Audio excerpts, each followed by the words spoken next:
Le virus de la grippe ou virus influenza infecte un grand nombre d'espèces animales, principalement des oiseaux et des mammifères, dont les chevaux.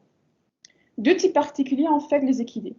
Les virus influenza type A H3N8, qui circulent actuellement dans le monde, et les H7N7, qui ne circulent plus depuis les années 80. Donc, ces virus ne parlent jamais à l'homme, mais ils représentent une menace constante pour la filière équine.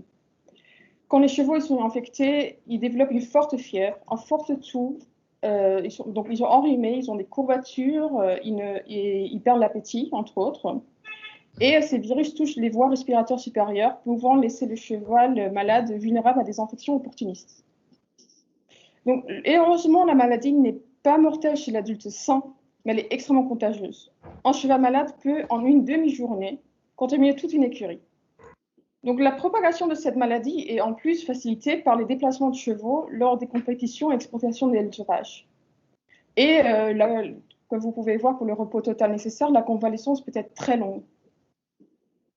Par exemple, depuis janvier 2021, cette année, on a déjà recensé 37 foyers de grippe dans le monde, dont 10 en France. Et on dispose des vaccins contre la grippe, mais les virus s'adaptent et des souches variantes peuvent être emportées d'autres territoires. Ceci a été le cas en France en 2018, quand une souche nord-américaine a été détectée alors qu'elle n'avait plus touché le territoire depuis 2009. Accessoirement, elle est retrouvée cette année dans 5 foyers confirmés ici en France.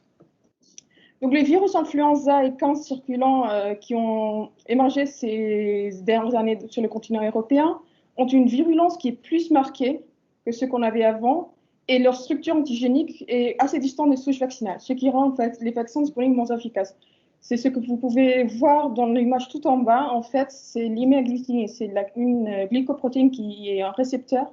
Et on peut voir les différences au cours du temps entre les différents des variants qui sont là dans le temps pour les variants des souches. Donc, mon projet de thèse consiste à proposer un diagnostic rapide et fiable des chevaux infectés et caractériser les déterminants de virulence des souches circulant sur leur génome.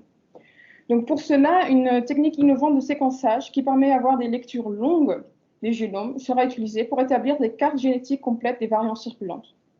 Donc, le virus influenza possède 8 segments de génome ARN. Pour déterminer quel segment est associé à la virulence, plusieurs virus variants seront utilisés, dont des virus de référence utilisés pour le vaccin, ainsi que des virus en épidémiologie. Donc, à partir de ces virus, des virus recombinants seront créés par génétique inverse. Ces virus et les virus parentaux seront testés, comparés et validés par une infection in vitro et aussi expérimentale sur souris. Et si on observe bien une différence de la virulence entre les recombinants et les souches parentaux, on veut ensuite faire une sur poney.